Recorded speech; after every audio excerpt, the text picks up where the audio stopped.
आणि आता थोडक्यात आपण मग मला थोडंसं तुम्हाला सांगायचंय. आता ओरिएंटेशन तुम्हाला स्लाइड्स इंग्लिशमध्ये दिसतील, काळजी करू नका. प्रत्येक शब्द मी तुम्हाला मराठीमध्ये एक्सप्लेन करणार आहे. त्यामुळे सगळ्या गोष्टीचं मराठीमध्येच सांगण्यात येणार आहेत सगळ्या गोष्टी. त्याच्यामुळे तुम्हाला कुठल्याही प्रकारचे प्रश्न असतील तर सगळ्यात शेवटी अध्ययन वर्गाच्या शेवटी एक 10-15 मिनिटं आपण संवाद साधूया. तुमच्या मनातले जे काही प्रश्न असतील ते तुम्ही मला विचारू शकता.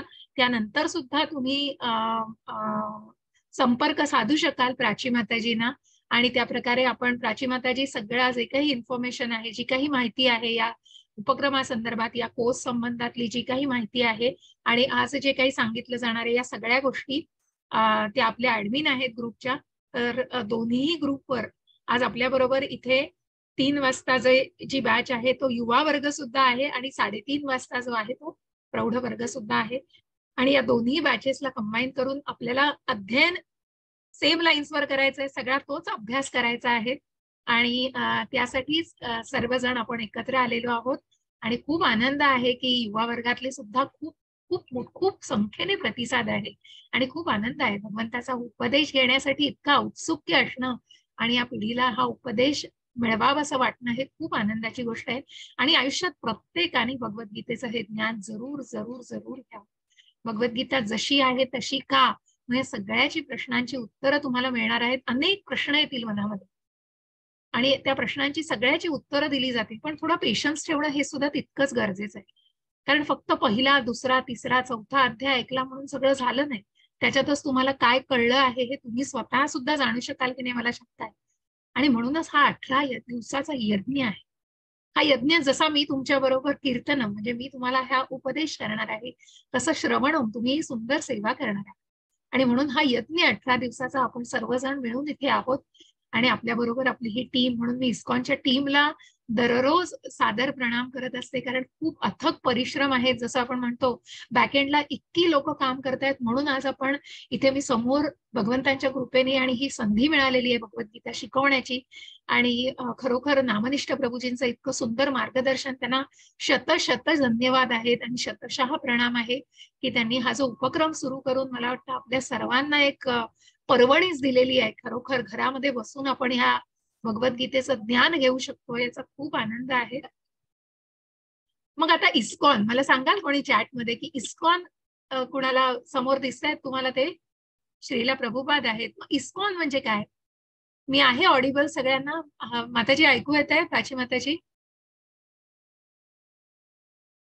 हरे कृष्ण. प्राची माताजी हो माताजी, ऐकू येतो. येतंय व्यवस्थित? ठीक आहे. आणि स्लाइड्स पण दिसतात माताजी. ठीक आहे, थँक्यू माताजी, थँक्यू माताजी. तर मग मला सांगाल कोणी चॅटमध्ये इस्कॉनचा काय अर्थ आहे? तुम्ही हा जो उपक्रम ज्यांच्या थ्रू आपण आलेलो आहोत, काय आहे इस्कॉन, माहितीये का कोणाला? सांगाल चॅटमध्ये. कृष्ण भावना भावित, वसुधा माताजी, येस, धन्यवाद माताजी, हरे कृष्ण. कृष्ण भावना भावित ही त्यांनी त्याचा मराठी अनुवाद सांगितलेला आहे आणि ही international society for Krishna consciousness, ISKCON म्हणजे international society for Krishna consciousness. Consciousness ही भावना, म्हणून आंतरराष्ट्रीय कृष्ण भावना भावित संघटना, की जिथे आपण ही कृष्ण भावना प्रत्येकापर्यंत पोहोचवण्याचा हा प्रयत्न आहे. आणि या इस्कॉन तर्फे, हा इस्कॉन बँगलोर तर्फे हा 18 दिवसांचा उपक्रम राबवण्यात येत आहे. 2020 ज्या कोविडच्या आपण सगळेजण कुठेतरी जाळ्यामध्ये होतो आणि कुठेतरी 2 वर्ष आपण त्या कोविडच्या ह्याच्याशी, जंतूशी कुठेतरी फाईट केलेली आहे, कुठेतरी संघर्ष केलेला आहे आणि खूप खूप वेगळा काळ बघितला आपण, हा की जिथे जगण्याचा एक वेगळा काळ बघितला. या काळामध्ये ही पर्वणीच आपल्याला अक्षरशः आपल्याला एक बोon मिळालेला आहे. आणि म्हणूनच नामनिष्ठ प्रभूजींनी हा जो उपक्रम चालू केलेला आहे तो उपक्रम जून 2020 मध्ये सुरुवात केलेली आहे. याला जून 2020 ते आज आता फेब्रुवारी 2023 उजाडलेलं आहे आणि ही 33वी बॅच चालू आहे. खूप खूप खूप खूप आनंद आहे आणि भगवंतांना खूप खूप धन्यवाद आहेत. शतशः भगवंताच्या कृपेने आणि आशीर्वादाने या सगळ्या गोष्टी शक्य होत आहेत. त्यांचे आशीर्वाद आहेत म्हणून आज आपण हा उपदेश त्यांचा इथे ऐकू शकतो आहोत. तर अशी ही आंतरराष्ट्रीय कृष्ण भावना भावित संघटना, ज्याचे हे संस्थापक आहेत ते श्रीला प्रभुपाद हे त्याचे संस्थापक आहेत, ज्यांना आता आपण सादर प्रणाम केलेला आहे. ते या आंतरराष्ट्रीय संस्थेचे संस्थापक आहेत, ज्यांनी अनेक अनेक अशा संघटना निर्माण केलेल्या आहेत, जगभरामध्ये अशा संघटना निर्माण केलेल्या आहेत. मग या श्रीला प्रभुपादांविषयी आपण थोडंसं जाणून घेऊया. आपण सगळ्या टप्प्यांवर जाणून घेणार आहोत. जसं मी म्हटलं, हा उद्घाटन दिवस आहे, त्यामुळे इस्कॉन काय आहे, कुणातर्फे हा उपक्रम आहे, कसा राबवला जाणार आहे, किती दिवस आहे, रोज किती वेळ असणार आहे, या सगळ्याची तुम्हाला संक्षिप्त नाही तर सखोल स्वरूपात अशी माहिती दिली जाईल. तर असं हे श्रीला प्रभुपाद आहे. श्री श्री श्रीला प्रभुपाद की जय. आणि या श्रीला प्रभुपादांविषयी काय सांगायचं? कृष्ण भावना भावित अशी संघटना ज्यांनी निर्माण केलेली आहे, अशा कृष्ण भावनेचं बीज त्यांच्या मनामध्ये वयाच्या 5व्या वर्षापासून रुजलेलं होतं. वयाच्या 5व्या वर्षी आपल्या वडिलांना त्यांनी हट्टाने त्यांच्याकडून रथ तयार करून घेतला होता, की त्यांच्याकडे जी राधा गोविंदाची मूर्ती होती, त्या मूर्तीला त्यांना त्याच्यामध्ये बसवायचं होतं. आणि जी रथयात्रा आपण आता बघतो, जगन्नाथ रथयात्रा पुरीची, ती अनेक वर्षांपूर्वी म्हणजे श्रील प्रभुपादांनी तेव्हा आपल्या वडिलांकडून तो रथ, आणि वडिलांनीही त्यांच्यात हट्ट पुरवून त्यांना हा रथ तयार करून दिला होता. आपल्या सवंगड्यांसह त्यांनी ती रथयात्रा साजरी केलेली आहे आणि भगवंतांचा असा उत्सव साजरा केलेला आहे. अशी ही कृष्ण भावना ज्यांच्या मनामध्ये इतक्या लहानपणापासून रुजलेली होती. आणि मग पुढे जाऊन मग 1922 साली त्यांना त्यांचे गुरु भेटले, कृष्ण भक्ती वेदांत सिद्ध सरस्वती गोस्वामी महाराज, भक्ती सिद्धांत सरस्वती गोस्वामी महाराज. आणि ते त्यांना भेटलेले आहेत. आणि त्यांच्या उपदेशाने आणि मग त्यांच्या आदेशाने म्हणू, आणि जे काही ज्ञान त्यांनी संपादन केलेलं आहे, त्यानंतर त्यांनी अनेक माध्यमातून त्यांनी ही भावना, अनेक लेक्चर्स घेतली, मग अनेक सेशन्स घेतली, की ज्याच्या अनेक सभा घेतल्या, की ज्याच्यातनं कृष्ण भावना भावित असं जे काही प्रेरणादायक अशी बरीच आव्हानं त्यांनी लोकांना सांगितली आणि ही भावना लोकांपर्यंत पोहोचवण्याचा प्रयत्न केला. परंतु तोपर्यंत ते गृहस्थाश्रमामध्ये होते बरं का. आणि मग त्यांनी 1932 साली दीक्षा घेतलेली आहे आपल्या गुरूंकडून. त्यानंतरही ते गृहस्थाश्रमामध्ये असून त्यांनी हा जो प्रसार चालू ठेवलेला आहे, आपलं हा जो काही त्यांचं जे काही मिशन होतं, ते मिशन त्यांनी चालू ठेवलेलं आहे. परंतु काही काळानंतर मग 1959 साली त्यांनी संन्यास घेतलेला आहे आणि मग ते वृंदावनामध्ये राहिलेले.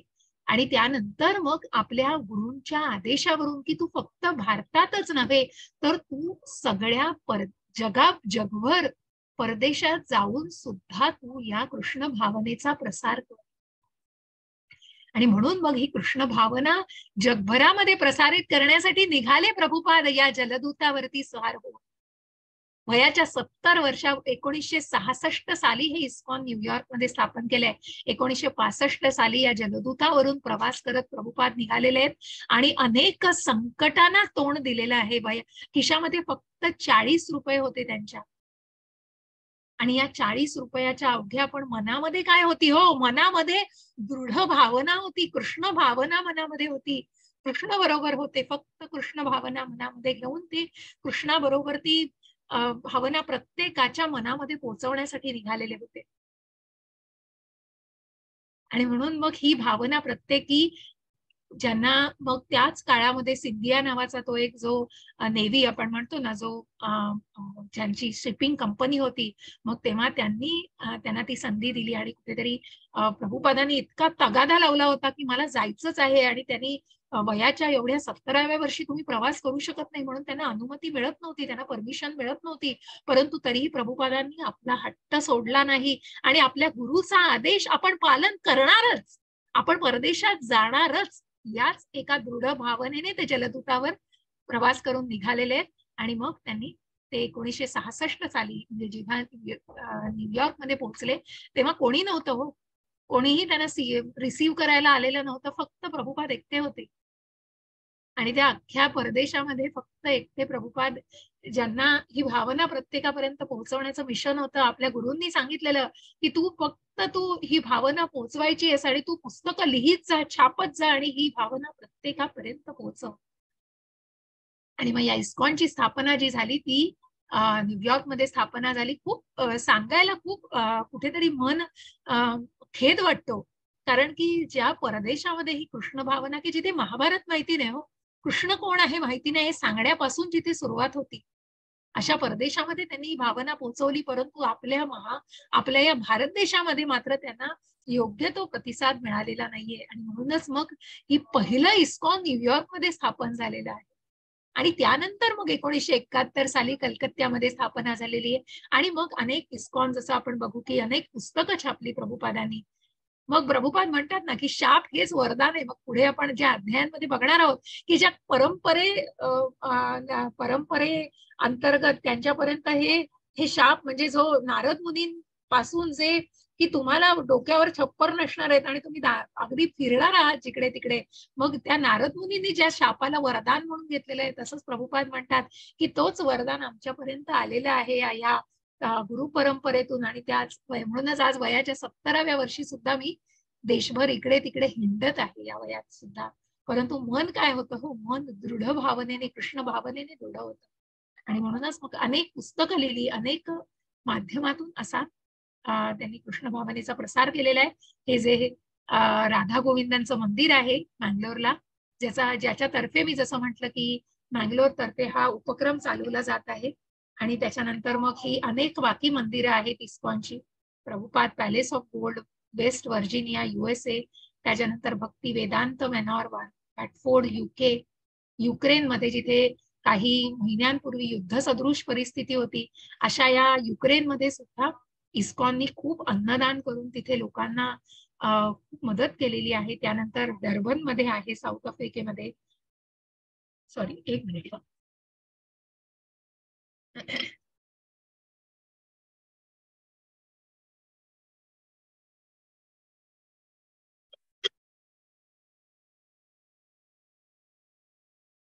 आणि मग तशी ही मायापूर याला कुठेतरी राजधानी म्हटलेलं आहे बरं का. म्हणजे इस्कॉनचं जे काही कामकाज चालतं त्या सगळ्या इस्कॉनचं इथून मुख्यालय हे आहे. आणि जे वेस्ट बंगालमध्ये आहे. अशा या प्रभुपादांनी जे काही कंट्रीज फिरले, 25 देशांमध्ये जाऊन त्यांनी हा प्रवास केलेला आहे. त्यानंतर मग ते 1965 साली तिथे गेले होते. त्यानंतर मग भारतामध्ये परत आले आणि परत आल्यानंतर मग त्यांचं वास्तव्य दिल्लीमध्ये, मग ते वृंदावनामध्ये राहिले. असं हे इस्कॉन मँगलोरचं टेम्पल आहे, जिथे राधा गोविंदांची मूर्ती आहे आणि हे श्रीला प्रभुपादांची मूर्ती आहे. आणि जसं मी म्हटलं, ह्याचा पत्ता आहे जे कोकोनट गार्डन रोड या मँगलोरच्या मंदिरामध्ये. मग हा मँगलोरच्या मंदिराचा पत्ता आहे. आणि जे प्रत्यक्ष नामनिष्ठ प्रभूजी, ज्यांचा मी उल्लेख केला सुरुवातीला, त्या प्रभूजींच्या मार्गदर्शनाखालीच हा उपक्रम, की ज्यांनी जे प्रत्यक्ष बीटेक आहेत IIT कानपूर मधून, आणि आता ते इस्कॉन मँगलोरमध्ये त्यांनी स्वतःला पूर्णपणे वाहून घेतलेलं आहे. तिथे ते वास्तव्याला असतात.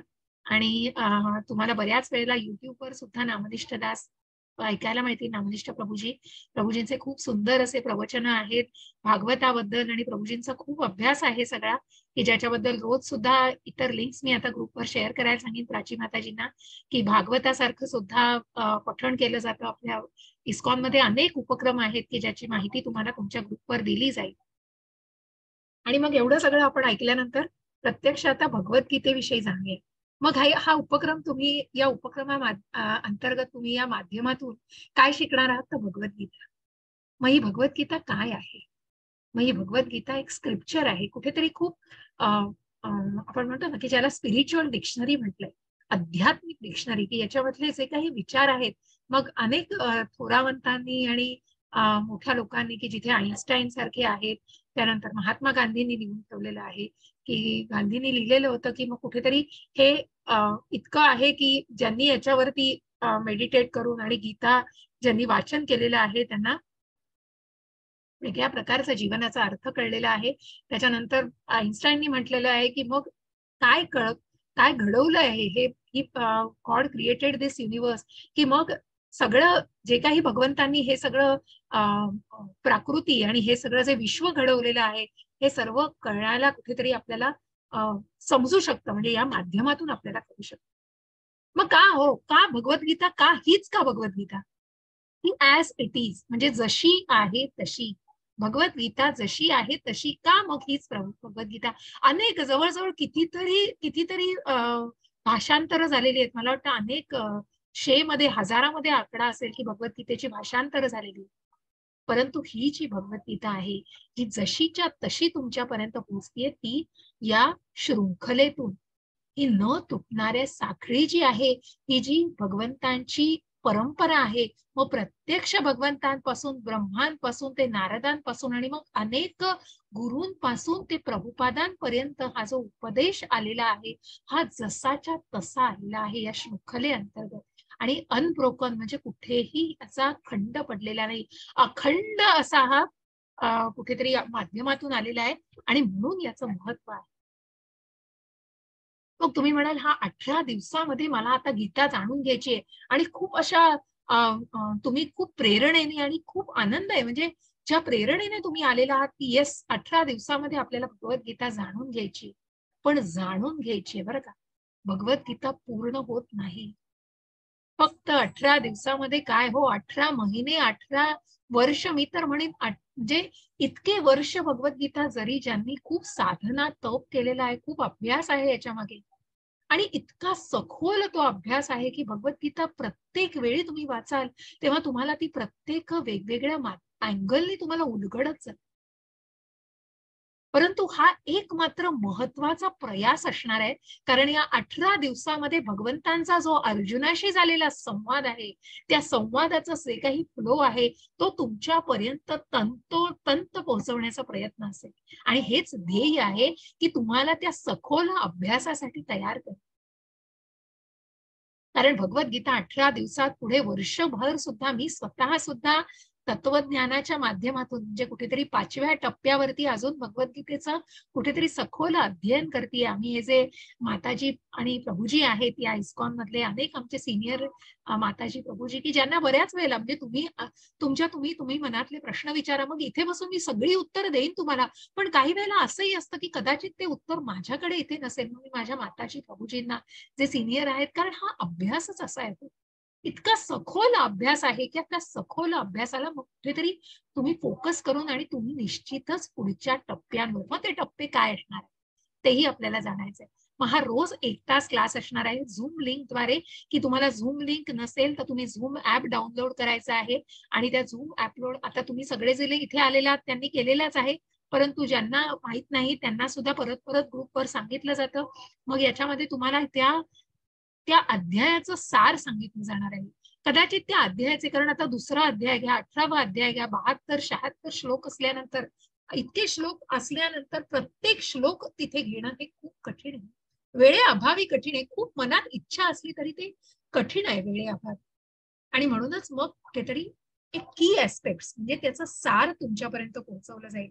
प्रत्येक श्लोकाला घेण्याचा प्रयत्न असेल, पण अगदी तो घेतला नाही गेला तरी त्याच्या मागचा जो काही मतितार्थ आहे आणि त्या अध्यायाचं सगळं सार तुमच्यापर्यंत पोहोचवलं जाईल. जसं म्हटलं तसं प्रश्नोत्तरांसाठी वेळ दिला जाणार आहे सर्वात शेवटी 15-20 मिनिटं. त्यानंतर रोज क्विज असणार आहे. मग या क्विज काय असणार आहे ते सुद्धा तुम्हाला प्राची माताजी तुम्हाला ग्रुपवर सुद्धा सगळं इन्फॉर्मेशन टाकतीलच माहिती. परंतु ही क्विज काय असणार आहे, तर रोज जो अध्याय संपल्यानंतर तुम्हाला ही क्विज जॉईन करता येईल आणि त्या क्विज साठी तुम्हाला एनरोल करायचं आहे. जो ईमेल आयडी तुम्ही रजिस्ट्रेशनच्या वेळेला वापरला तोच ईमेल आयडी पासवर्ड वापरून तुम्ही एनरोल करा आणि रोज तुम्ही एक क्विज तुम्हाला तिथे मिळेल. पहिला अध्याय संपल्यावर पहिली, असं नाही की तुम्हाला त्याच दिवशी केलं पाहिजे. 18 दिवसाचा पूर्ण टप्पा संपेपर्यंत, मग पुढेही एखाद दुसरा दिवस असेल तोपर्यंत तुम्हाला त्या क्विजेस पूर्ण करायच्या आहेत, की जेणेकरून तुम्हाला तुमचं सर्टिफिकेट मिळेल. त्याच्यासाठी पण बांधील की नाही, तुम्हाला इच्छा असेल, तुम्हाला जर कुठेतरी वाटत असेल की हे सर्टिफिकेट आपल्या संग्रही असावं, तर निश्चितच तुम्ही ती क्विज अटेंड करू शकता. मग ह्या ज्या टप्पे आहेत, साधना, श्रद्धावान, कृष्ण सेवक, कृष्ण साधक, श्रीला प्रभुपाद आश्रय, श्री गुरुचरण आश्रय, हरिनाम इनिशिएशन आणि ब्राह्मण इनिशिएशन, मग हे सगळे टप्पे आहेत. मग हा जो पहिला टप्पा तुम्ही श्रद्धावानाचा आहात, की मनात श्रद्धा असल्याशिवाय नाही करू शकत. आणि म्हणूनच मग पुढचा जो सखोल अभ्यास आहे त्यासाठी कृष्ण सेवक, मग हे श्रद्धावान, कृष्ण सेवक, कृष्ण साधक, प्रभुपाद आश्रयला प्रभुपाद आश्रय, श्री गुरुचरण आश्रय, असे हे टप्प्याचे अभ्यास आहेत. मग ज्याच्यामध्ये कुठेतरी तुम्हाला भगवद्गीतेबरोबरच ईशोपनिषद, त्यानंतर उपदेशामृत, भक्ती रसामृत सिंधू, जी गोस्वामींनी, चैतन्य महाप्रभू ज्यांनी हा महामंत्र आपल्यापर्यंत पोहोचवलेला आहे, त्यांच्या काळामध्ये जे गोस्वामी की ज्या व्यक्तींनी आपल्या इंद्रियांवर स्वामित्व मिळवलेलं आहे असे गोस्वामी, त्यांनी मग अनेक गोष्टींचा प्रसार केला आणि अनेक पुस्तकं रचली आणि या सगळ्याचा आपल्याला अभ्यास करता येतो पुढच्या टप्प्यांमध्ये. मग आता तुम्ही म्हणाल की कोर्स जॉईन केलाय म्हणजे तुम्हाला पुस्तकं घ्यावी लागणार का? तर ज्यांना घ्यायची आहे त्यांना सुद्धा ती लिंक पाठवणार आहे, पण ज्यांना नसेल घ्यायची आणि तुम्हाला भगवद्गीतेचं जशी आहे तशी पीडीएफ पण शेअर केलं जाणार आहे. ते पीडीएफ तुम्हाला ग्रुपवर टाकलं जाईल, प्राची माताजी तेही शेअर करतील. त्यानंतर ज्यांना ई बुक्स हवी असतील त्यांनी ही साईट रेफर करा की तुम्हाला इथे फ्री ई बुक मिळतील की जे तुम्ही रेफर करू शकता आणि ज्याचं वाचन तुम्ही करू शकता. ज्यांना जपमाळ आणि पुस्तकं जी 3 पुस्तकं भगवद्गीता जशी आहे तशी, भगवद्गीता जशी आहे तशी, त्याच्यानंतर काही प्रश्न उत्तरं आणि सेल्फ रिअलायझेशन म्हणजे कुठेतरी आत्मसाक्षात्कारी ज्ञान याबद्दल सगळ्याला तुम्हाला ही पुस्तकं तुम्हाला मिळतील. त्यासाठी तुम्हाला काही ठराविक अमाऊंट आहे, मला वाटतं 600 रुपये आहे. त्याबरोबर तुम्हाला एक जपा बॅग आणि जपा माळा सुद्धा फ्री मिळते, असं सगळी माहिती आहे. श्री श्री राधा गोविंद ही वेबसाईटवर आपल्या आहोत आपण, की ज्या अनेक सोशल मीडिया त्याच्याबद्दल मी तुम्हाला सांगणार आहे. फेसबुकवर आहोत आपण, व्हॉट्सअपवर तर कम्युनिकेशन साधलंच जातं, परंतु फेसबुकवर आहोत, इंस्टाग्रामवर आहोत आणि इतरही ट्विटवर वगैरे आपण उपलब्ध आहोत, की ज्याच्या माध्यमातून आपण अनेक लोकांपर्यंत तळागाळापर्यंत पोहोचवण्याचा प्रयत्न आहे. त्यानंतर मग व्हॉट्सअप कोड ऑफ कंडक्ट काय असेल तर व्हॉट्सअप प्रत्येकाने लक्षात ठेवा की तुम्हाला आता तरी ग्रुपवर तुम्ही काही टाकू शकत नाही, कारण फक्त ऍडमिनसाठी ठेवलेलं आहे. कारण बरेच महत्वाचे मेसेजेस मग रोजच्या रोज गुड मॉर्निंग आणि मग अनेक मेसेजेस ऍड होतात आणि मग त्याच्यामुळे मेन मेसेजेस मिस आउट होऊ शकता. म्हणून हा फक्त ग्रुप ऍडमिन लोकच हँडल करतील आणि मग तुम्हाला जे काही विचारायचं असेल तुम्ही व्हॉलंटियर्स ऍडमिन्सना विचारू शकता आणि तुम्ही ग्रुपमध्ये इंटरॅक्शन, आता आपण वर्ग चालू असताना सुद्धा जो शेवटी वेळ दिला जाणार आहे तिथे तुम्ही थोडं संवाद साधू शकता. आणि मग काळजी घ्या, कारण मग कुठल्याही प्रकारचे अपशब्द किंवा कुठल्याही प्रकारची गैरभाषा आणि हे सगळं वापरलं गेलं नाही पाहिजे. हे सगळं ब्लॉक करायला मग प्रत्यक्ष नामनिष्ठ प्रभूजी, माझ्याही हातात काही नाही, मग नामनिष्ठ प्रभूजींपर्यंत हे जातं. आणि म्हणूनच जो उद्देश आज आपण कृष्ण भावना इथे ऐकायला आलेलो आहोत, जोपासायला आलेलो आहोत, त्याच्यामुळे इथे कुठलाही गैरव्यवहार होता कामा नये. मग अनेक टीचर्स आणि ऍडमिन्स, मग तुम्हाला जसं मी सांगितलं आता की प्राची माताजी आपल्या ग्रुपच्या ऍडमिन आहेत, की जो ग्रुप सांभाळणार आहेत आणि आपल्या बरोबर आज कोहोस्ट म्हणून पण आहेत अंजली माताजी आहेत, ज्यांनी अध्यायाचं पठण केलेलं आहे. हे सगळी आपली टीम आहे आणि या सगळ्या टीम बरोबरच आपण हा उपक्रम यशस्वीपणे पूर्ण करू शकतो. त्यानंतर बऱ्याच आधीच्या लोकांनी काही याच्याबद्दल सांगितलेलं आहे. हे सगळं पीडीएफ तुम्हाला शेअर होणार आहे, त्यामुळे तुम्ही आरामात वाचू शकता. झूम क्लासवर हे होणार आहे, सॉरी, झूम क्लासवर हा वर्ग होणार आहे जसं मी म्हटलं. आणि म्हणून ती झूमची लिंक आहे, जी झूम क्लास लिंक आहे ती प्राची माताजी दररोज सकाळी तर पाठवतात, परंतु दुपारी सुद्धा 3 वाजता तुम्हाला एक रिमाइंडर पाठवलं जाईल, कारण बरेच डिवोटीज अजून जॉईन होत आहेत आणि मग हा तुम्ही भगवद्गीतेचं अध्ययन करायला हवं.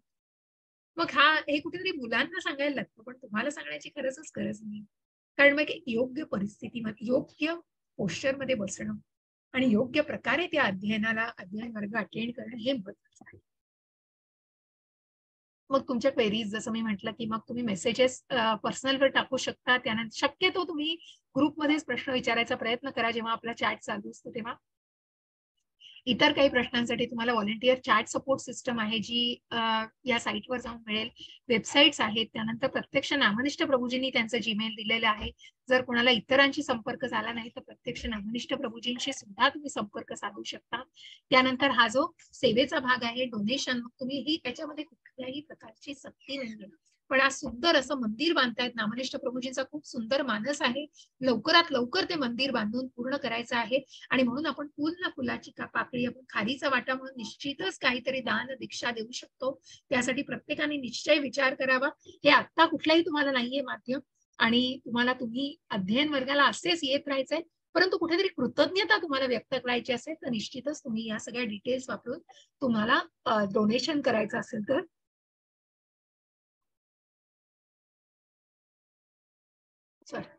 डोनेशन करू शकता. त्यानंतर वेबसाईटचा थोडासा टूर करू शकतो आपण. जसं मी म्हटलं फेसबुकवर आहोत आपण, इन्स्टावरती आहोत. ही साईट आहे अंडरस्टँड गीता इन 18 डेज, म्हणजे भगवद्गीता 18 दिवसामध्ये समजून घ्या. या प्रकारे आपण अनेक सोशल मीडियाच्या माध्यमातून प्रत्येकाशी जुळायचा प्रयत्न करत असतो. त्यानंतर ज्या क्विज बद्दल मी सांगितलं त्या क्विजची लिंक तुम्हाला माताजी पाठवतील. हा जो याच एमलेन सह तुम्हाला 18 दिवसाची लिंक येईल आणि त्या 18 दिवसाच्या क्विज लिंक साठी तुम्ही तुम्हाला एनरोल करायचं आहे आणि त्या एनरोल केल्यानंतर तुम्ही ती फीस सोडवू शकता. अशा प्रकारे तुम्हाला या सगळ्याची माहिती देण्याचा प्रयत्न केलेला आहे. आणि मग असं सगळं झाल्यानंतर आपल्याला एक सगळ्यांना संकल्प करायचा आहे. मग ह्या सगळ्या मंत्र जे आहेत मी आधी म्हटले त्याच आहेत आणि तुम्हाला ते सगळे शेअर केले जातील. मग एक सुंदर असा संकल्प आपल्याला करायचा आहे आजच्या दिवशी. आजच्या या पहिल्या दिवशी 18 दिवसाच्या उपक्रमामध्ये पहिल्याच दिवशी आपल्याला हा संकल्प करायचा आहे की हा 18 दिवसाचा यज्ञ मी अखंड अखंड अखंड अखंड उपस्थित राहणार आहे. या यज्ञासाठी मी अखंड उपस्थित राहणार आहे. भगवंतांच्या कृपेने आणि श्रील प्रभुपादांच्या आशीर्वादाने मी कुठल्याही प्रकारचा यामध्ये खंड करणार नाही. आणि म्हणून मग सगळ्यांनी हरे कृष्ण याचा महामंत्र 3 वेळेला म्हणूया. आणि निश्चितच आपण या संकल्पाला सगळ्यांनी तुम्ही करू शकता. मी तुम्हाला सगळ्यांना अनम्यूट तर एकाच वेळी नाही करू शकत, पण तुम्ही सगळ्यांनी मनामध्ये असा संकल्प करा आणि हा यज्ञ निश्चितपणे अविरतपणे हा 18 दिवस चालू राहणार आहे. आणि या यज्ञाला सर्वांनी उपस्थित राहावे ही सगळ्यांना सांगणं आहे. आणि मग सगळ्यांनी तुम्ही एकदा आपण अनम्यूट करून हरे कृष्ण म्हणू शकता.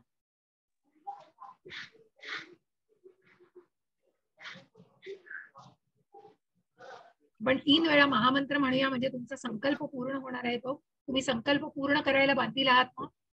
हरे कृष्ण कृष्ण कृष्ण हरे हरे हरे हरे राम हरे राम राम राम हरे हरे हरे कृष्ण कृष्ण कृष्ण कृष्ण कृष्ण हरे हरे हरे राम हरे राम राम हरे हरे कृष्ण हरे कृष्ण हरे कृष्ण हरे राम हरे हरे राम राम हरे राम राम राम हरे कृष्ण सगळ्यांना हरे कृष्ण हरे कृष्ण हरे कृष्ण हरे कृष्ण. सगळ्यांना थोडा वेळ म्यूट ठेवूया आणि आपण पुढे जाणार आहोत. असं या 0 डे बद्दल बरंचसं सांगितलेलं आहे. मग काही प्रश्न आपण आहेत ते प्रश्न आपण नंतर घेणार आहोत. पण काही कॉमन प्रश्न असतात की मग या आध्यात्मिक मार्गावर मी आतापर्यंत काही केलेलं नाही तर मी हे जाणण्याची गरज आहे का? नाही, तुम्हाला संस्कृत येण्याची पण आवश्यकता नाहीये. भगवद्गीतेचा हा उपदेश अतिशय सुंदर माध्यमातून तुमच्यापर्यंत पोहोचणार आहे. आणि मग ही बुक्स कुठे मिळतील जी तुम्हाला साईट पाठवली त्याच्यावर तुम्ही चौकशी करू शकता त्या प्रभूजींना. मग हे सर्टिफिकेट तुम्हाला 18 दिवसाची क्विज सोडवल्यानंतर तुम्हाला हे सर्टिफिकेट मिळतं. त्यानंतर एक्झाम कशी असते तर मग ही एक्झाम वेगवेगळ्या 2ऱ्या 3ऱ्या लेवलवर असते. आणि ज्या क्विजेस तुम्ही सोडवतात हा प्रत्येक एकाला 1 मार्क प्रश्न असतो. आणि मग 10 प्रश्न असतात. मग तुम्हाला परत मुभा दिली जाते. तुम्हाला जर 7-8 मार्क मिळाले तुम्ही पुन्हा 10 होईपर्यंत वाट बघू शकता. आणि त्याप्रमाणे तुम्हाला अटेम्प्ट लिमिट नाहीये त्याला, अनलिमिटेड अटेम्प्ट. मग हे इंटरनेट बद्दल कुणाला माहिती नसेल तर ती सांगायला लागेल. मग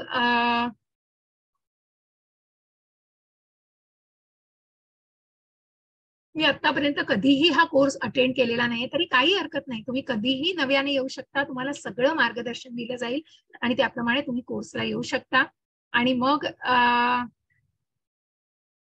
can I live in between? बघा परत हा प्रश्न. म्हणूनच मी म्हटलं की 18 दिवसाचा यज्ञ आहे आणि म्हणून तो मध्येच सोडून जायचा गैरविचार करू नका. कारण एका अध्यायावरून 2ऱ्या 3ऱ्या 4थ्या मग कर्मयोग पहिले 6 अध्याय तर फक्त कर्मयोग आहे. मग आपण गीतेमध्ये अजून सविस्तरपणे यायचं आहे. परंतु प्रयत्नपूर्वक जर तुम्ही केलात तर निश्चितच तुम्हाला यश मिळू शकतं. अशा प्रकारे टप्प्याटप्प्याने तुम्ही करू शकता. आणि मग ही सगळी माहिती आहे. कुठल्याही प्रकारचे रिस्ट्रिक्शन नाहीये. Thank you so much. अशा प्रकारे आपण या उद्घाटन दिवसाबद्दल माहिती घेतलेली आहे. त्यानंतर मी आता स्क्रीन शेअर करते.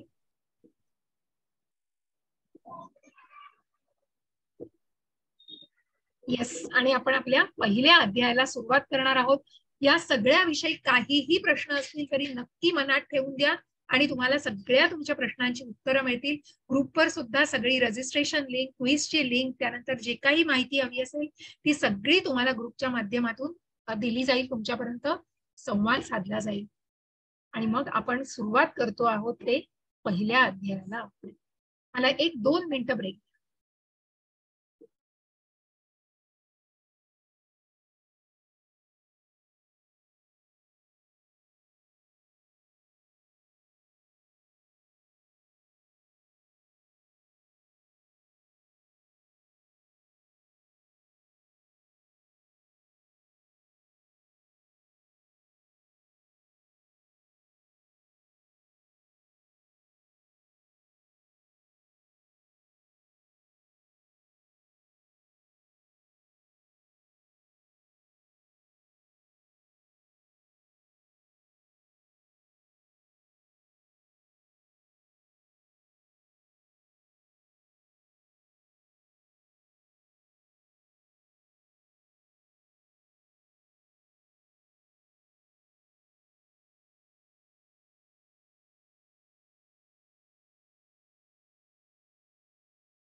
हरे कृष्ण सगळ्यांना.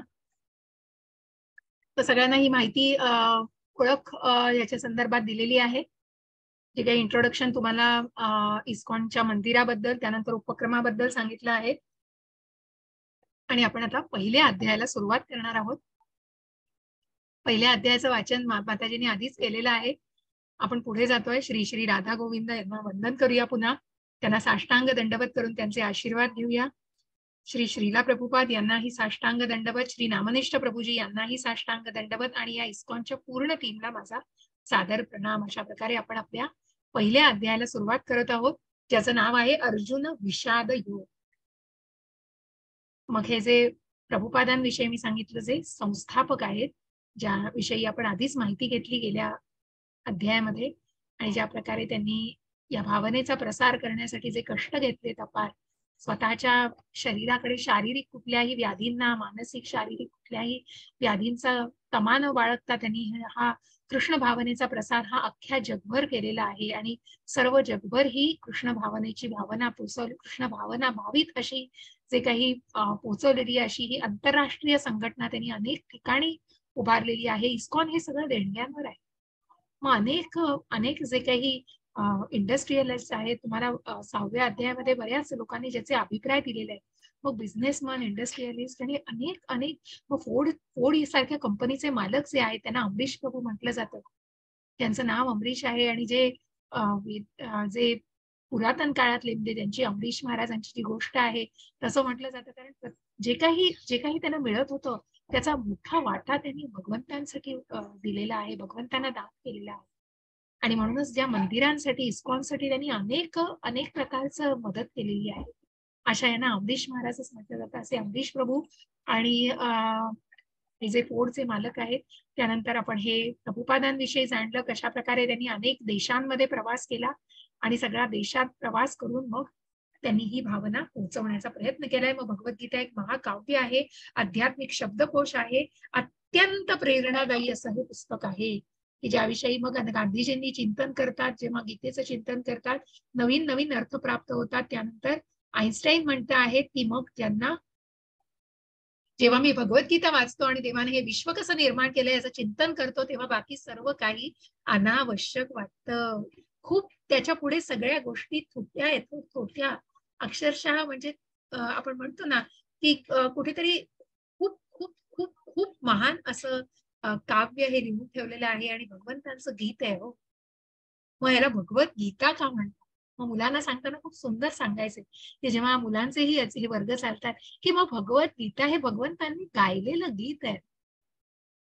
ज्या संस्कृत श्लोकांना आपण ऐकतो आणि या सगळ्या संस्कृत श्लोकांद्वारे हा जो उपदेश आपल्यापर्यंत पोहोचवलेला आहे, तो उपदेश म्हणजे गीताप्रमाणे गायलेला आहे. म्हणून याला भगवद्गीता म्हटलेलं आहे, भगवंतांनी गायलेलं गीत. मग ही जशी आहे तशीच का? कारण कुठेतरी जसं एखादी फोन चार्जिंगला लावा हो तुम्ही, मग तो फोन चार्जिंगला लावल्यानंतर थोड्या वेळाने बघायला गेलात आणि त्या फोनची जर वायर कुठेतरी डिस्कनेक्ट झालेली असेल तर होईल का हो तो फोन चार्जिंग? मला उत्तर द्या बरं चॅटमध्ये. होईल चार्जिंग फोन?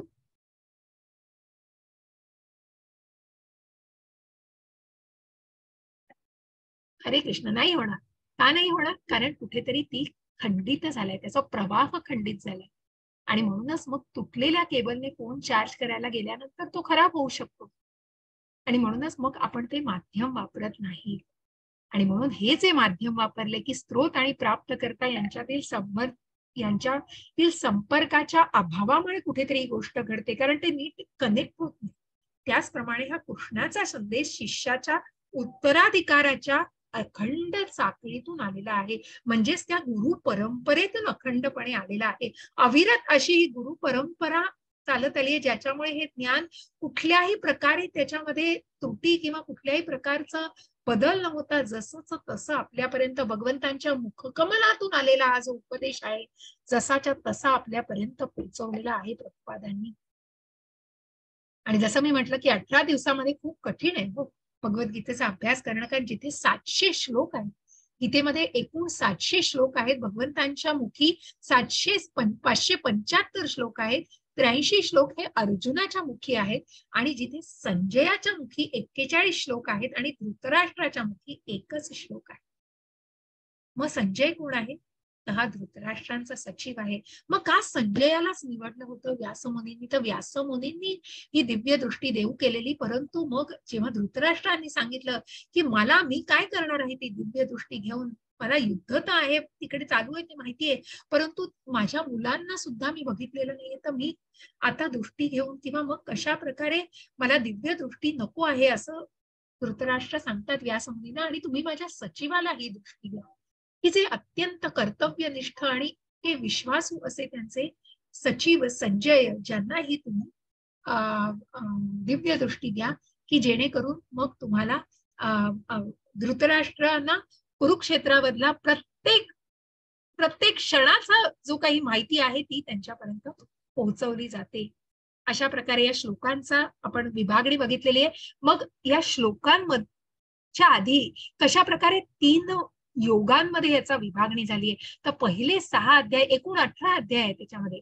पहिले 6 अध्याय तुम्हाला कर्मयोगाविषयी सांगतात, मधले 6 अध्याय एक भक्ती योगाविषयी सांगतात आणि शेवटचे 6 अध्याय तुम्हाला ज्ञान योगाविषयी सांगतात. मग प्रश्न मनात नक्की येणार आहे की मध्ये कशी काय भक्ती? मग ज्याचं ज्ञान नाही मग तेच जाणायचे आपल्याला. आणि मग ते ज्ञानयोग शेवटी का? कारण ते ज्ञान घेऊन या भौतिक बंधनातून कसं मुक्त व्हायचंय ते निश्चितच आपल्याला जाणता येणार आहे. मग कुठल्या 5 विषयांचा उल्लेख वारंवार भगवद्गीतेमध्ये केला जातो? असे 5 विषय आहेत: ईश्वर, जीव, प्रकृती, काळ आणि कर्म. हरे कृष्ण. आणि म्हणूनच मग ईश्वर, जीव हे 5 जे आहेत हे मुख्य विषय आहेत भगवद्गीतेचे. आणि म्हणूनच मग त्या मुख्य विषयांमध्ये कशा प्रकारे 1 ते 4 हे अनंत काळापर्यंत टिकणाऱ्या गोष्टी आहेत की ज्याच्यामध्ये ईश्वर म्हणजे प्रत्यक्ष भगवंत, जीव म्हणजे आपण जीव, कुठेतरी सजीव जे आहेत ते, ज्या प्रत्येकामध्ये जीवाचा अंश आहे. प्रकृती ही भौतिक प्रकृती. हो. काळ, मग काळ तुम्हाला माहितीच आहे, जो भगवंतांच्या सुदर्शन चक्रामध्ये, मग हा काळ सगळ्यांना, मग भागवतामध्ये 3ऱ्या स्कंदामध्ये काळावरती कितीतरी बोललं गेलेलं आहे. ज्या 11व्या अध्यायामध्ये आपण या काळाविषयी निश्चित अजून सखोल जाणणार आहोत. पण कर्म जे आहे हे कर्म मात्र तात्पुरतं आणि तात्पुरतं प्रकट होणार आहे, कारण प्रत्येक वेळी हे कर्म बदलत असतं.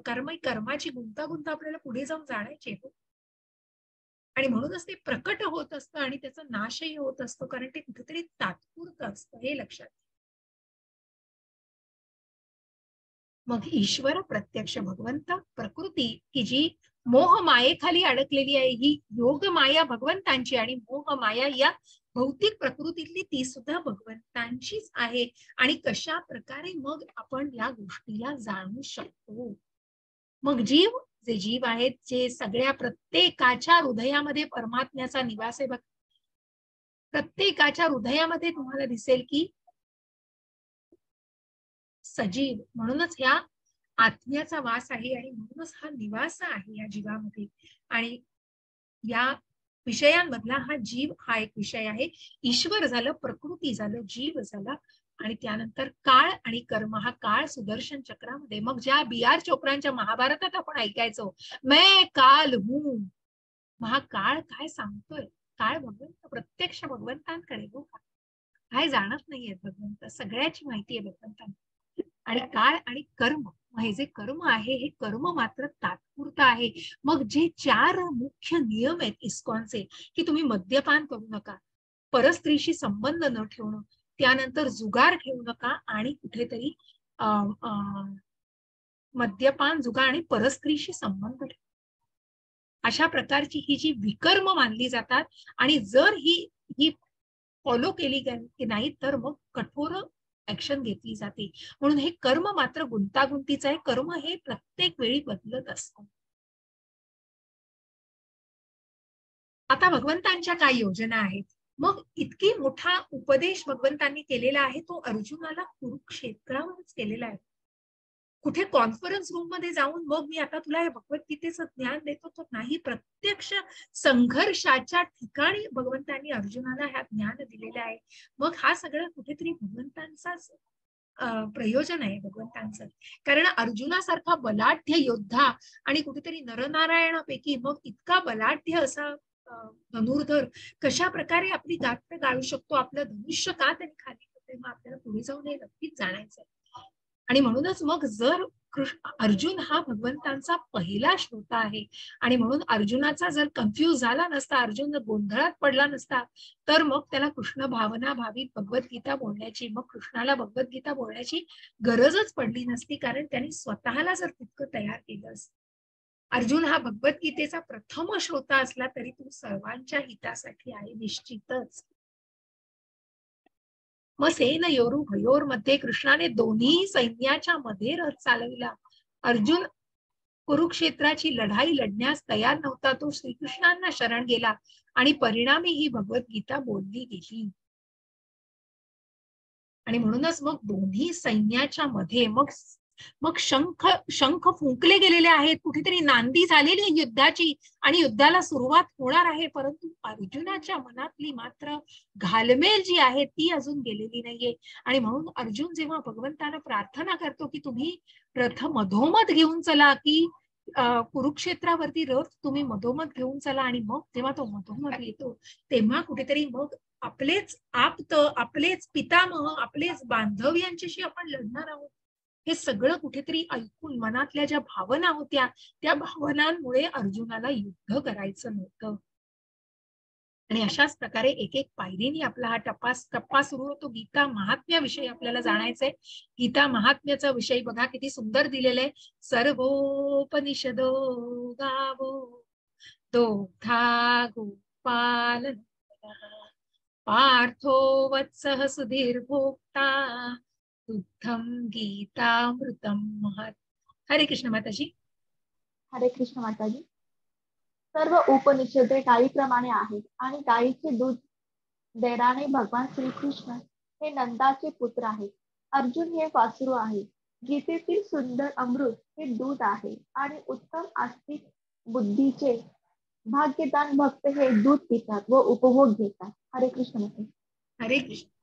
खूप सुंदर अशी उपमा दिलेली आहे. गीता महात्म्य जे सांगितलेलं आहे, खूप सुंदर भगवद्गीतेला उपमा दिलेली आहे की ही जी उपनिषद सगळी आहेत ती गायींप्रमाणे आहेत आणि भगवंत हे दोहन करतायत गायीचं, आणि गायीचं दूध देणारे भगवान श्रीकृष्ण प्रथम आहे.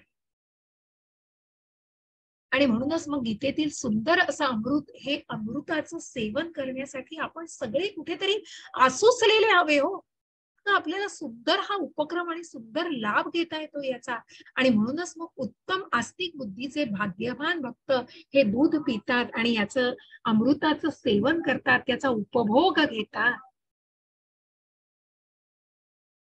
अशा प्रकारे अर्जुनाचा विलाप योग, अर्जुन विलास अतिशय अर्जुन बेचैन झालेला आहे आणि कुठेतरी त्याचं मन इतकं इम्बॅलन्स झालंय, कुठेतरी खूप असंतुलित झालेले आणि मी हे युद्ध करावं की नाही यावरती तो कुठेतरी त्याला त्याच्या मनामध्ये त्या भावना आहेत.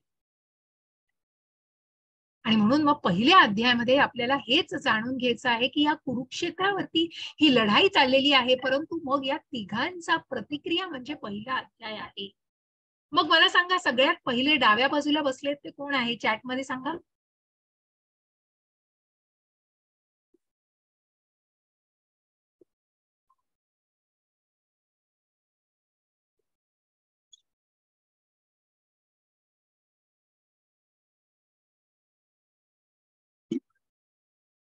धृतराष्ट्र. अगदी बरोबर. सगळ्यात कोपऱ्यात धृतराष्ट्र आहे. त्यानंतर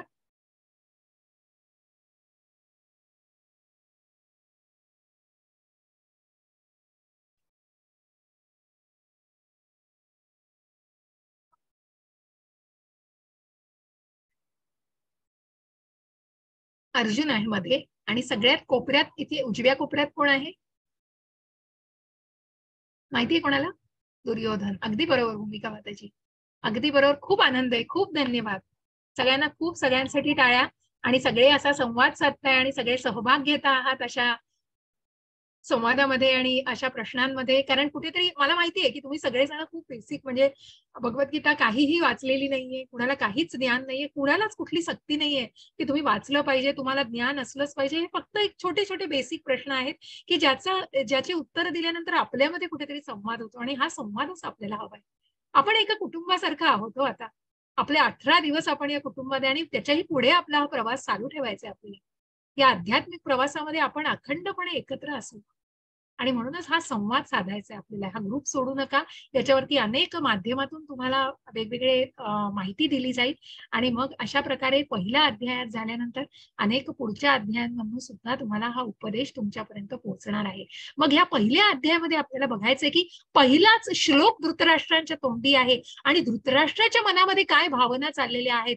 मग दुर्योधन जो धृतराष्ट्रांचा मुलगा आहे तो काय मनामध्ये भावना व्यक्त करतोय आणि मग सगळ्यात महत्वाचं आणि ज्या अर्जुन विषाद योगाविषयी आपण जाणतो आहोत त्या अर्जुनाच्या मनामध्ये काय चालू होतं हे सगळं आपल्याला कुठेतरी जाणून घ्यायचं आहे. आणि म्हणून मग पहिलाच श्लोक धृतराष्ट्राच्या तोंडी आहे आणि संजयाकडे उद्देशून ते म्हणतायत, धृतराष्ट्र उवाच धर्मक्षेत्रे कुरुक्षेत्रे समवेतायुयुत्सवः मामकः पांडवाश्चैव किम कुर्वत संजय.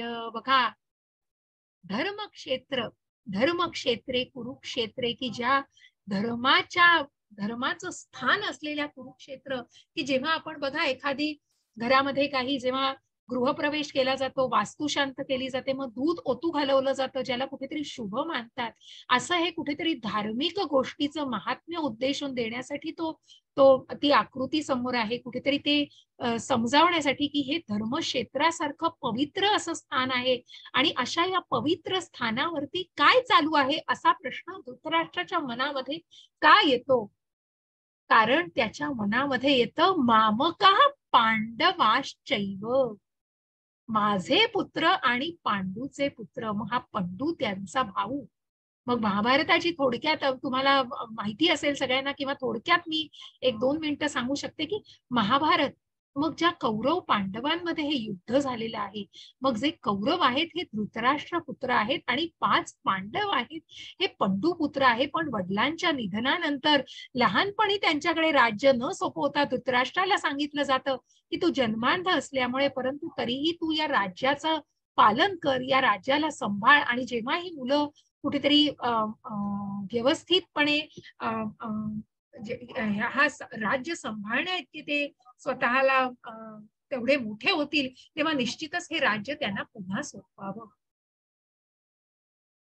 परंतु मग तो धृतराष्ट्रच होता हो, तो इतका कपटी, मनामध्ये इतकं कपट होतं आणि म्हणून तो मिठाचा खडा दुधात कसं टाकतो तसं मामका पांडवाश्रय त्या पांडू पुत्रांना त्यांनी असं बाजूला केलेलं आहे. म्हणूनच वेगळ्या प्रकारे त्यांचा उच्चार केलेला आहे. आणि म्हणूनच मग किम अकुर्वत, कशाला विचारण्याची गरज आहे. अहो, रसगुल्ले डिश मध्ये दिल्यानंतर ते कोणी खाणारच, पण का मनामध्ये. कारण धर्मक्षेत्रासारख्या पवित्र ठिकाणी कुठेतरी जर पांडवांचं मन बदललं आणि जर हा युद्धच हे झालं नाही आणि मग माझ्या मुलांचं काय होणार, त्यांना राज्य किती मिळणार काय, ह्या सगळ्या नानाविध अशा गोष्टी त्यांनी स्वतःचं कुठेतरी कपटी मन इथे दाखवलेले आहे. आणि म्हणूनच त्यांच्या भावना बघा चेहऱ्यावरती कशा दिसत आहेत, कुठेतरी कपटी भावना चेहऱ्यावरती. मग आता हा दुर्योधन कसा, अर्जुनाकडे आपण येणारच आहोत, परंतु धृतराष्ट्र आणि दुर्योधन, मग धृतराष्ट्रांचाच मुलगा दुर्योधन बघा, जे वडिलांमधून कुठेतरी मुलामध्ये मग जो विनाशकाले विपरीत बुद्धी हो, ज्या भगवंतांनी शांती दूत म्हणून कुठेतरी जाऊन दुर्योधनाला समजावण्याचा प्रयत्न केला होता, परंतु नाही, आम्ही सुईच्या टोका एवढं सुद्धा राज्य पांडवांना देणार नाही, त्यांना युद्धच करायला हवं. परंतु मग हा दुर्योधन जेव्हा बघतो, रचना बघतो कुरुक्षेत्रावरती जाऊन, तेव्हा तो भयभीत होतो. कुठेतरी मन बघा आश्चर्यकारक भीती आहे त्याच्या मनामध्ये. कारण मग त्यांनी तो जाऊन द्रोणाचार्यांना विचारतो की तुमचा शिष्याने बघा द्रुपद पुत्र, मग द्रोणाचार्य आणि राजा द्रुपदामध्ये कुठेतरी गलत हे होतं, म्हणजे दोघांमध्ये वैर असं नाही, परंतु कुठेतरी संबंध चांगले नव्हते. परंतु मग त्याचा परिणाम त्यांनी त्या द्रुपद पुत्रावरती, धृष्टद्युम्नाला त्यांनी पूर्णपणे तसंच ज्ञान दिलेलं होतं.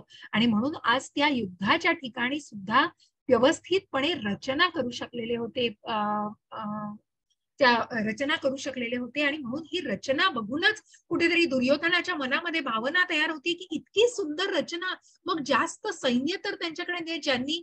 ज्या वेळेला भगवंत आपल्या दालनामध्ये आराम करत होते त्यावेळेला प्रत्यक्ष अर्जुन त्यांच्या दालनात येतो आणि त्यांच्या पायाशी येऊन बसतो आणि त्यांचे पाय चेपत राहतो. आणि मग धृतराष्ट्र पाठून दुर्योधन आलेला आहे मागून आणि तो बघून हसतो, अरे तू काय पायाशी बसून पाय दाबतोय.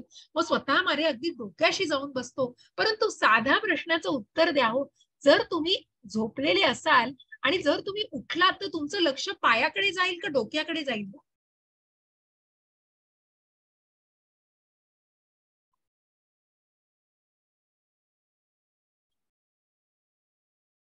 पायाकडे जाईल. अगदी बरोबर नवनाथ प्रभूजी, अगदी बरोबर. धन्यवाद सीमा माताजी, वसुधा माताजी. हरे कृष्ण, खूप छान.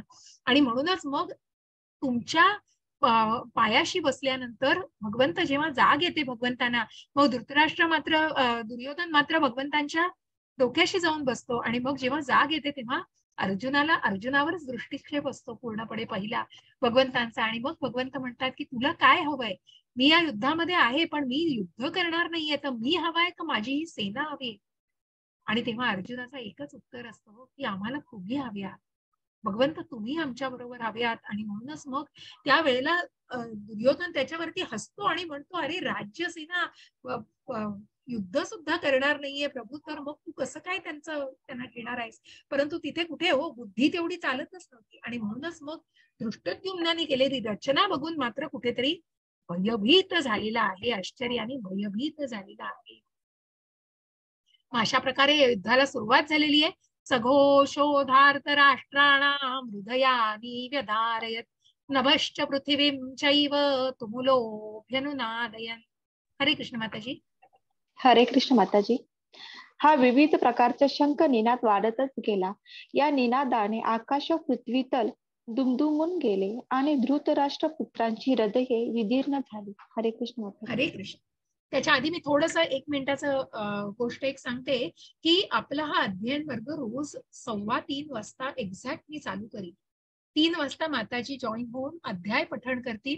कारण ही आपली बॅच एकत्र आहे युथ, आणि की ज्यांना 3ची वेळ सांगितलेली आणि 3:30, तर मी दोन्ही वेळांचं मध्य कुठेतरी गाठतीये ना. 3ला एकदम सुरू करत आहे जे प्रौढांना थोडं लवकर वाटेल, म्हणूनच 3 ते 2:15 मध्ये अध्याय पठण होईल. 2:15 ते 3:20 आपण थोडंसं कीर्तन करून आणि लगेचच अध्यायाला, म्हणून युवा वर्गाला कदाचित थोडंसं कुठेतरी 15-20 मिनिटाचं जास्ती असण्याचं वाटेल.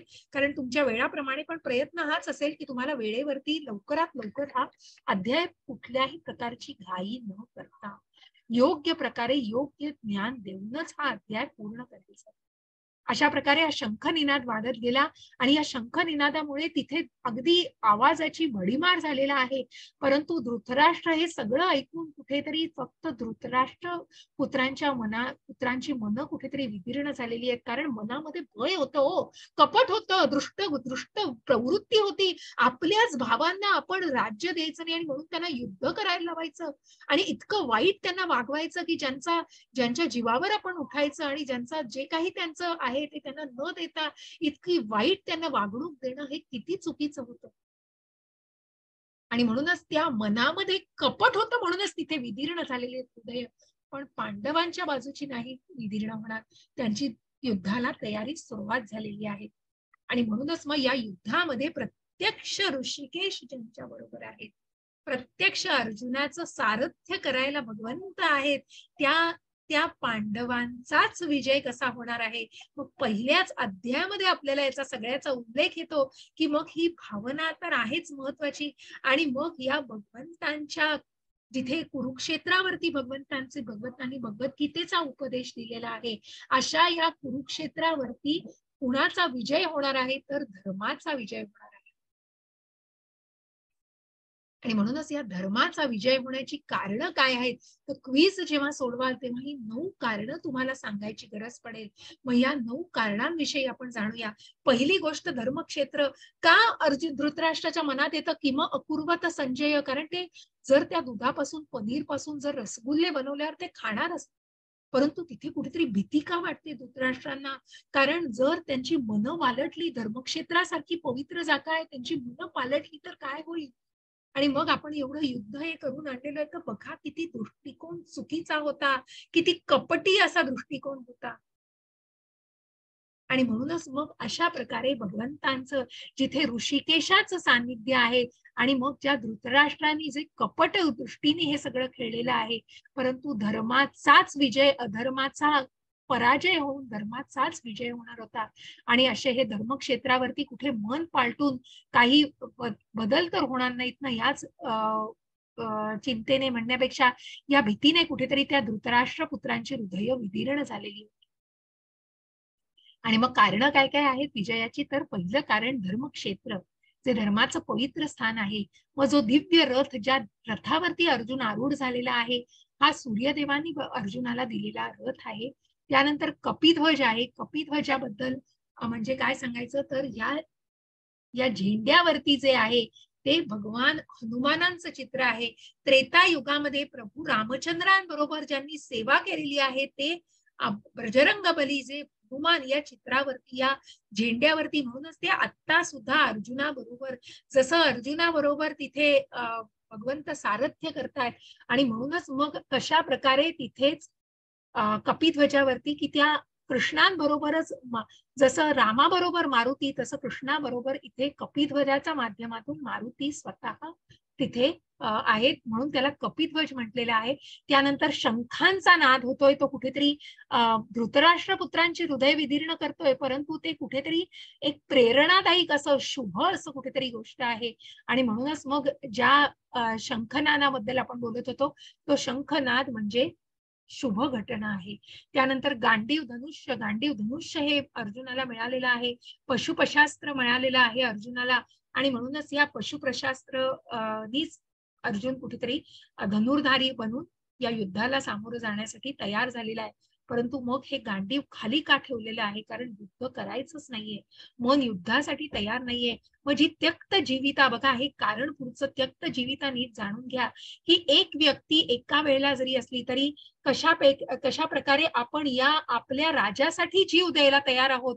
आणि मग अर्जुनासाठी पांडवांच्या माध्यमातून जे काही राजे रजवाडे युद्ध करत होते त्यांचं बलिदान देण्यासाठी ते तयार होते, म्हणून त्याला त्यक्त जीविता म्हटलंय. मग तो दिवस कुठला होता हो? मोक्षदा एकादशी सारखा शुभ दिवस होता. भाग्यलक्ष्मी, जिथे प्रत्यक्ष पतिराज आहेत तिथे त्यांची पत्नी भाग्यलक्ष्मी ही असणारच. आणि जिथे ऋषिकेश आहेत प्रत्यक्ष, तिथे भगवंत ऋषिकेश म्हणजे कुठेतरी स्वतःच्या इंद्रियांवर नियंत्रण ठेवणारे असे ऋषिकेश. अशा या 9 कारणांना योग्यपणे जाणून घ्या. आणि त्यानंतर जसं मी म्हटलं, मग दुर्योधनाच्या भावना बघितल्या, धृतराष्ट्राच्या मनातलं कपट बघितलं, मग आता अर्जुनाच्या मनामध्ये बघा हो काय. अर्जुनाच्या मनामध्ये डोळ्यात अश्रू आहेत, मनामध्ये करुणा आहे. आणि ही 5 कारणं आहेत की अर्जुन युद्ध करत नाहीये.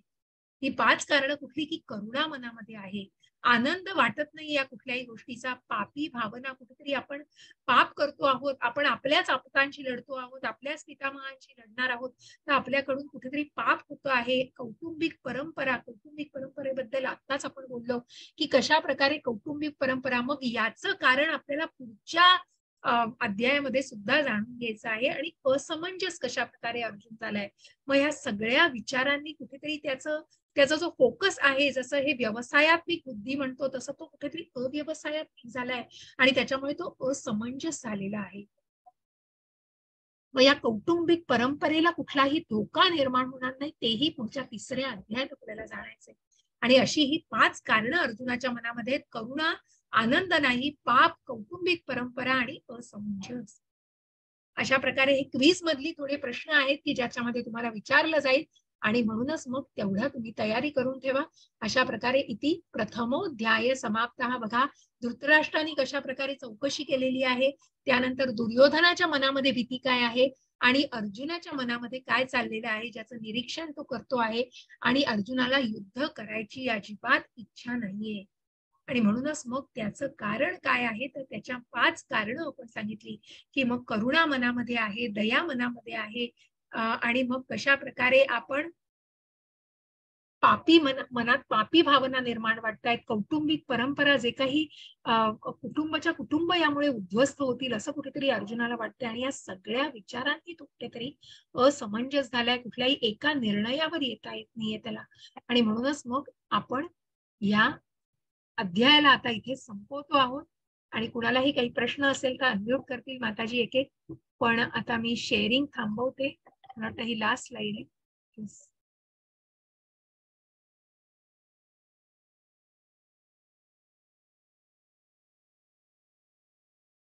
कुणालाही प्रश्न असतील माताजी तर आपण अनम्यूट करूया. हो माताजी. कुणाला काही प्रश्न असतील तर हात वर करा तुम्ही.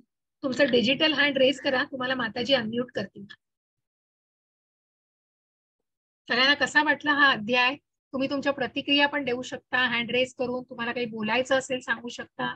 मी आपलं रेकॉर्डिंग थांबवते. हे रेकॉर्डिंग